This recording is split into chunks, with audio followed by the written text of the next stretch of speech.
Olá, meus amados, bem-vindo à segunda parte do estudo da ceia. E esse vídeo é a continuação do anterior. E como de costume, se estiver com sua Bíblia em mãos, será muito bom. Muito bem, aprendemos no vídeo anterior que se alimentar desse pão, ou Cristo, significa realmente partilhar e divulgar o significado desse pão. Foi realmente isso que Cristo ensinou naquela ceia. Em 1 Coríntios capítulo 10, versículo 16, o apóstolo Paulo deixa bem claro que Cristo, atente, é o pão que partimos, não o pão que comemos. Ele não dá ênfase nisso. Ele dá ênfase no partir do pão. Pois a noiva que parte se alimenta e partilha. Do contrário, para que partilhar se não vamos... Para que partir se não vamos partilhar? E se partilhamos, nós também nos alimentamos desse pão no momento que estamos partindo. Por outro lado, quem experimenta nem sempre partilha, pois provou, mas não se alimentou. Mas quem parte, o faz para poder compartilhar e alimentar outros. Dessa forma, ao compartilhar, estará se alimentando ainda mais do pão. O texto de Hebreus, capítulo 3, versículo 14, lança luz sobre isso quando diz que quem participa de Cristo não é quem come alguma coisa, mas quem tem confiança em Cristo até o fim. Esse é quem participa do Cristo. E essa confiança adquirimos ao passo que o conhecemos a cada dia. Hebreus 3,14 diz: porque nós nos tornamos realmente participantes do Cristo, somente se fizermos firme o nosso apego à esperança, à confiança que tivemos no princípio, firmes até o fim. Essa participação no corpo e no sangue do Cristo só é consumada na morte, ou, como diz o texto, até o fim. Isso significa que esse copo é bebido completamente quando um escolhido morre fiel. Ele, Paulo, chama de cálice de bênção, pois o sangue de Cristo abençoa quem crê com a esperança de vida eterna. E assim são declarados justos. E todos nós partilhamos o melhor que temos em nossos corações. Assim participamos tanto do verdadeiro pão quanto do verdadeiro copo. Entenda, quando Cristo proferiu uma bênção no dia 14 do mês de Nisan, ele agradecia pelo que representaria entregar aquele pão. Sim, ele mesmo, em sacrifício juntamente com todo o seu ensino para aqueles que depositassem fé. E o que significa Cristo se entregar e muitos depositarem fé? Vida feliz com as criancinhas. Veja Hebreus 2,13, que diz na parte B: e novamente, aqui estou eu e as criancinhas que o Senhor me deu. Agora, irmãos, vamos fazer alguns questionamentos a respeito da ceia. Primeiro, alguns creem que Cristo continuou tendo mais 70 discípulos, ou seguindo. Para os que creem nisso, embora a palavra não faça mais menção desses discípulos, exceto no capítulo 10 de Lucas, por que esses 70 discípulos não são mencionados na ceia entre os apóstolos se a ceia física ou ritualística é uma obrigação a ser guardada? Segundo questionamento. Além disso, por que algumas mulheres, como Maria, a mãe do Salvador, ou mesmo Maria Madalena e Lázaro, que era amigo íntimo de Cristo, não são mencionados na ceia e nem foram convidados?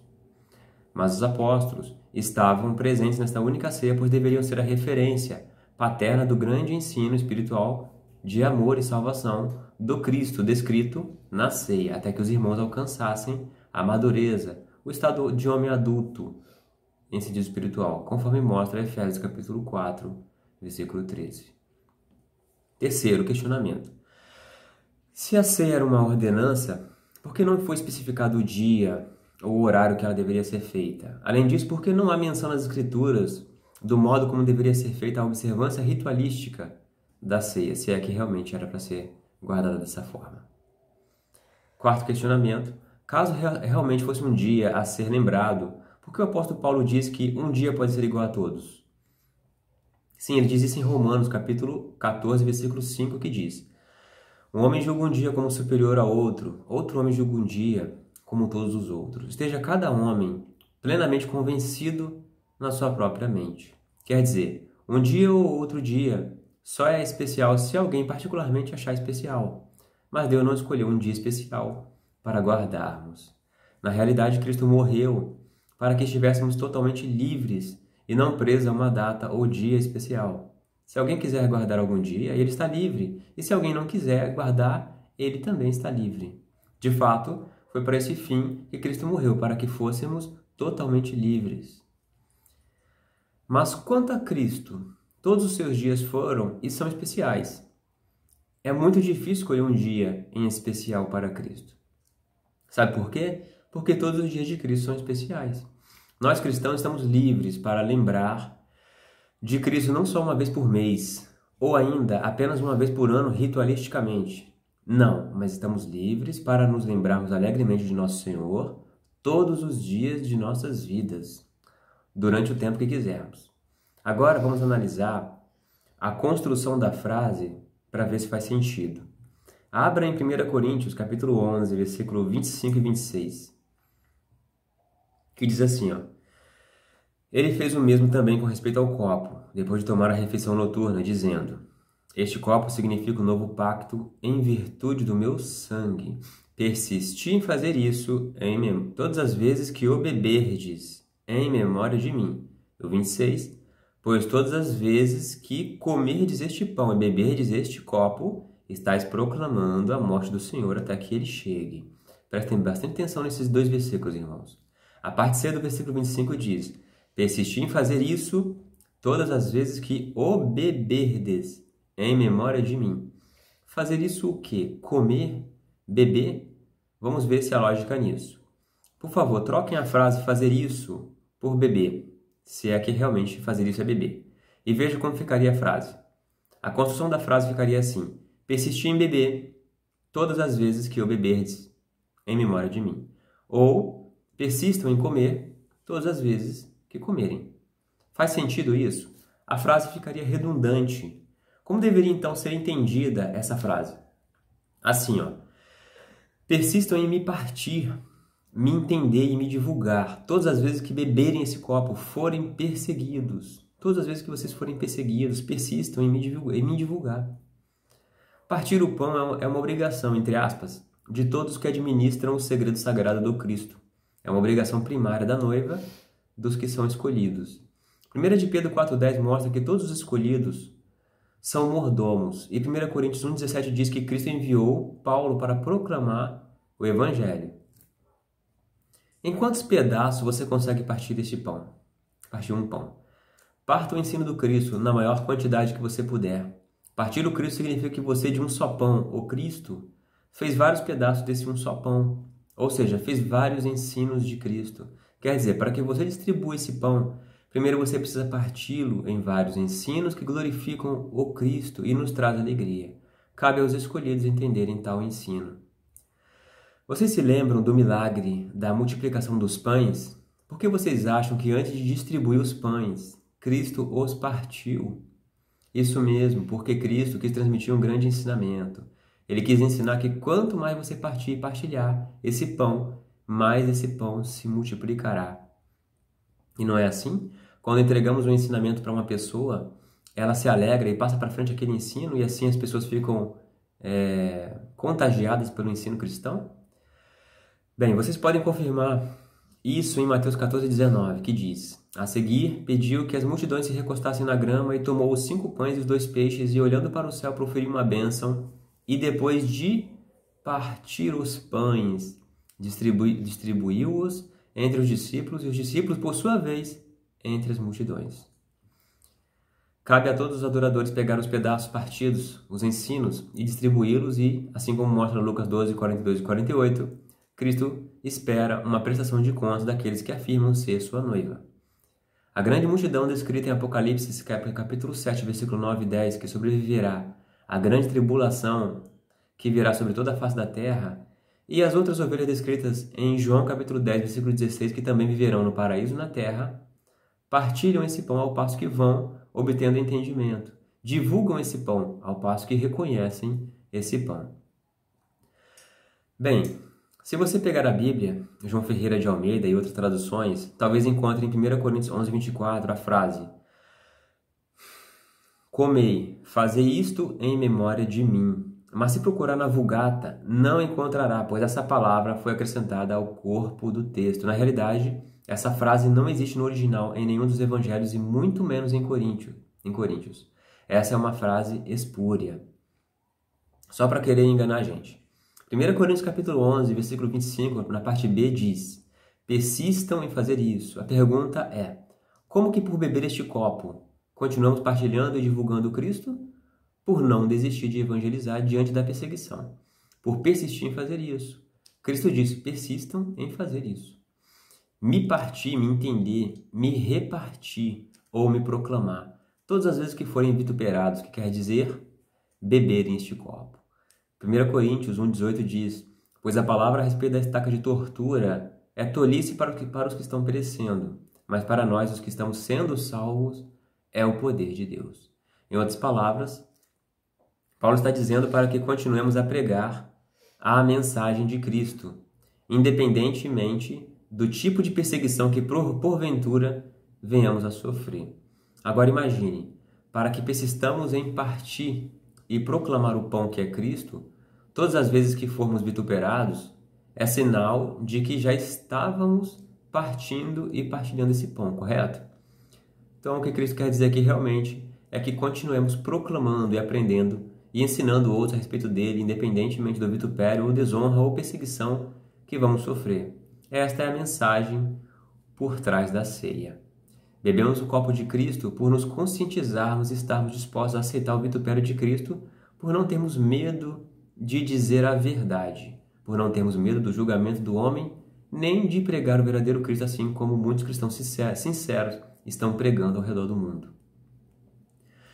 Por isso que 1 Coríntios 1,21 diz: pois uma vez que na sabedoria de Deus o mundo pela sua sabedoria não chegou a conhecer a Deus, Deus achou bom salvar os que creem por intermédio da tolice do que se prega.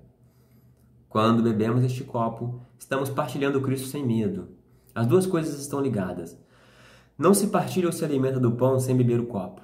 E não se bebe desse copo a menos que tal esteja partilhando o verdadeiro Cristo. Deus providencia que os escolhidos bebam todo esse copo no sentido de serem refinados e preparados para a chamada celestial, assim como Cristo. Deus providencia que os escolhidos bebam todo esse copo no sentido de serem refinados e preparados para a chamada celestial, assim como Cristo. Agora, irmãos, prestem atenção nesse texto. Este texto é intercambiável. 1 Coríntios 11:26 diz: pois todas as vezes que comerdes este pão e beberdes este copo, estáis proclamando a morte do Senhor até que ele chegue. Se você inverter a construção da frase, talvez vai encontrar um sentido melhor. Vamos intercambiar então o texto? Seria assim então: todas as vezes que estiverem proclamando a morte do Senhor até que ele chegue, estareis comendo esse pão e bebendo esse copo. Então, intercambiando, a gente consegue compreender o que Paulo quis dizer aqui. Entenderam? Portanto, todas as vezes que comermos ou nos alimentarmos do amor do Cristo, por partilhá-lo, que é o real sentido de comer aqui, estará proclamando o real significado da morte de Cristo, que significa vida e liberdade e amor, justiça e paz em Cristo e com Cristo por toda a eternidade. Agora que entendemos os evangelhos, vamos dar uma olhada no capítulo 5 da primeira carta aos Coríntios. O apóstolo Paulo aqui, nos versículos 1 ao 5, fala de um pecado de fornicação tal como nem havia entre as nações. No versículo 6, Paulo fala que aquele pecado daquele homem era um fermento que afetaria a todos os irmãos. No versículo 7 e 8, Paulo faz alusão ao significado da nossa Páscoa, que é Cristo, para que eles entendam que Cristo se sacrificou para que tivéssemos paz, e não para que fôssemos condenados pelos pecados deliberados de outros. Quando um irmão que persiste deliberadamente no pecado, depois de receber muita ajuda e muito suporte de um irmão, 2 irmãos e de toda a igreja, abusa do significado da Páscoa, que é Cristo, Paulo pede, aconselha a congregação que retirem aquele velho fermento que estava contaminando os outros irmãos. Como os cristãos fazem isso? Por voluntariamente decidirem não mais se misturarem com ele e por não agirem como se estivesse tudo bem. Detalhe, o nome disso não é segregação, o nome disso é disciplina. Essa não é uma atitude de abandono, mas uma atitude que visa fazer a pessoa se esforçar a fim de recobrar o bom senso. Também não é uma atitude igual a das testemunhas de Jeová que desassociam seus membros e deixam de falar com ele, não. Mas é apenas uma disciplina e nesse caso aqui os cristãos não precisam deixar de falar com uma pessoa. A porta da comunicação tem que estar aberta caso a pessoa realmente se arrependa e deseje continuar ceando o Cristo. Mas o ponto é que os irmãos deveriam eliminar aquele mal do meio deles, ou seja, aquele pecado. No final do versículo 7, Paulo ainda explica que deveras Cristo, a nossa Páscoa, já havia sido sacrificada. É como se Paulo dissesse: não basta o Cristo ser sacrificado por vocês? Há necessidade de vocês também serem sacrificados? De fato, não havia tal necessidade, pois os irmãos estavam correndo o risco de serem cúmplices, por serem coniventes com o pecado crasso daquele homem que estava tendo relações sexuais com a esposa de seu pai. Para que todos os membros do corpo do Cristo não fossem afetados por aquele único membro, era necessário que aquele membro sofresse uma disciplina. Os irmãos não deveriam mais tratá-lo como se nada tivesse acontecido, e evidentemente foi isso o que fizeram. Agora que já entendemos a situação descrita ali na congregação em Corinto, podemos entender o que o apóstolo Paulo quis dizer no versículo 8. Paulo diz: consequentemente, guardemos a festividade, Cristo, nossa alegria e esperança, mesmo em base de perseguições, não com o velho fermento, nem com o fermento de maldade e iniquidade, mas com os pães não fermentados da sinceridade da verdade. Já aprendemos que a nossa festividade é Cristo, aquele que proclamamos com alegria. E que o que estava acontecendo então naquela igreja em Corinto? Os irmãos estavam compartilhando a alegria do Cristo com alguém que estava abusando da graça e da liberdade que Cristo nos deixou para que fôssemos declarados justos. Como aquele homem poderia proclamar ou ensinar, quer na congregação, quer entre os de fora da congregação, o Cristo que na verdade já não existia no seu coração? Se ele tinha feito morrer esse Cristo por se entregar à imoralidade sexual. Portanto, esse era o velho fermento de que Paulo estava falando. Aquele homem havia retornado às suas práticas antigas. Ele havia retornado ao velho fermento. Por isso Paulo chama de velho fermento. Ele havia se tornado um pão fermentado novamente. Ele não era mais como os outros cristãos que foram chamados de pães da sinceridade e da verdade. É o que faltava naquele homem ali. Quando ele se consertasse, ele podia voltar novamente e podia novamente ter comunhão com os irmãos. O ponto aqui é o seguinte: Paulo aqui o tempo todo está se referindo a pães literais. Quando ele se refere à nossa Páscoa, será que há indícios no texto de que nos levam a concluir que se refere aos emblemas feitos de farinha de trigo e repassados todo mês ou uma vez por ano? Será que ele está se referindo a um cordeiro, um animal, um cordeiro pascual, assim como no antigo Israel? Paulo estava dizendo para guardarmos, valorizarmos o verdadeiro pão, a nossa festividade, a nossa Páscoa, que é Cristo, a nossa alegria, com os pães espirituais, ou seja, com irmãos sinceros e verdadeiros. É isso que entendemos aqui. Sim, Paulo usa festividade em sentido espiritual, se referindo à verdadeira festividade. Ele usa fermento em sentido espiritual, ele usa pães em sentido espiritual. Qualquer desses que ele usasse como literal causaria confusão. Paulo não separa neste texto como literal uma palavra, ao passo que coloca como espiritual outra. Do contrário, ficaríamos confusos. Ele faz isso no capítulo 11 de 1 Coríntios, porque ali havia de fato um problema envolvendo comida física, e que compreenderemos no final deste assunto. Um detalhe importante que nos ajuda a entender que a ceia ou a festividade aqui não se refere a um evento exclusivo, realizado uma vez por mês ou por ano, é que, conforme mostra o versículo 4, os irmãos não se reuniam no nome de Nosso Senhor apenas uma vez por ano ou por mês, mas regularmente. Paulo associa o estarem ajuntados no nome de Nosso Senhor com a Páscoa nos versículos 4, 6, 7 e 8 desse mesmo capítulo 5 de Coríntios.